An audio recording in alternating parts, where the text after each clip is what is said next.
Hi everyone, welcome back to another DIY video. So in this video, I wanted to do something for 4th of July, and as I was going through my stuff cleaning up, I found something that I've had for 2 years now, and it is this pair of overalls. Now this is a large, or even probably an extra large. It still has the tags on it. I saw it at Walmart. It was like $5, so I had to have it because I like the stripes and then the solid pockets.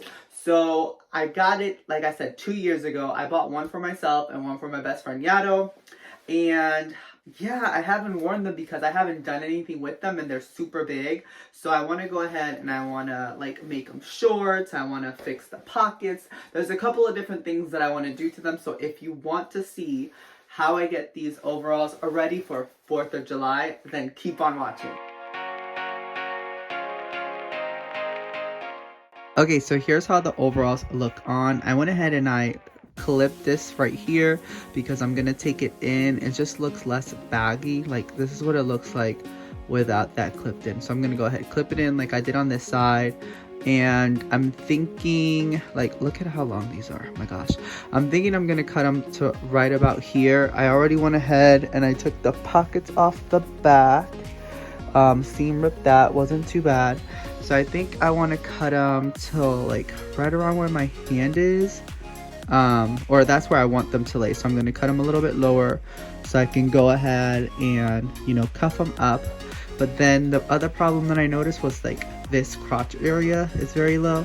So if I cut them up to there, it would go right across. So I'm gonna have to probably take this part in a little bit so it could be a little bit higher. Once I figured out how short I wanted the overalls to be, I went ahead and got to cutting.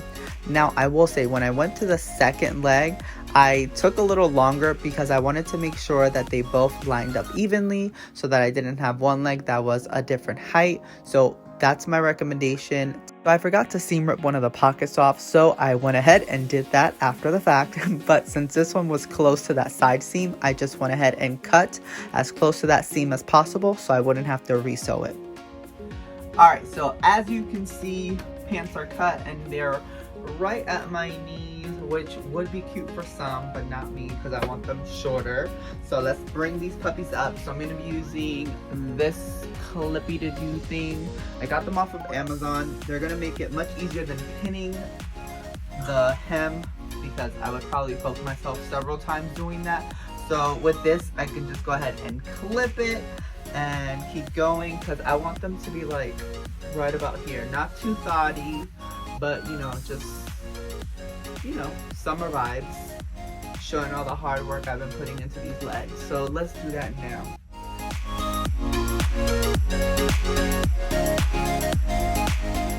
Now that we're done with hemming the pants to the proper length, I wanted to take this in a little bit because it's too wide. So initially I was gonna just go ahead and take this in all the way, which I think would work as well and would look cute.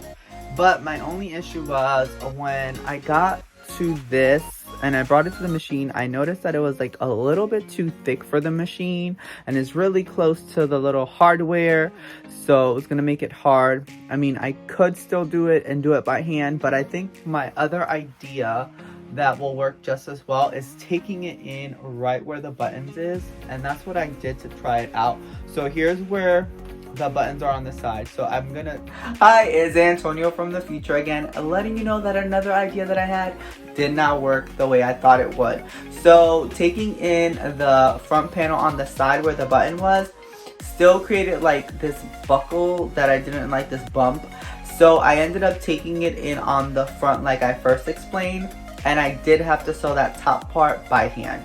Now it was really tough because the fabric is really tough, so I had to use a thick needle and I had to really get in there with some force, but in the end it worked out and you'll see later on.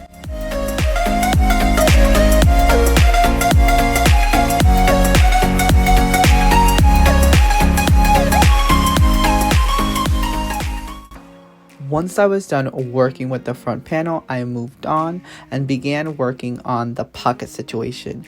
Now, my first idea was to create a star pocket. However, that didn't really work out.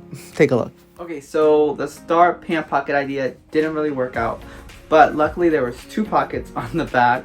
So I'm gonna go ahead and take this pocket, which is obviously too big. So I'm gonna make it smaller, keep the same shape, and then add some stars on it with the cricket.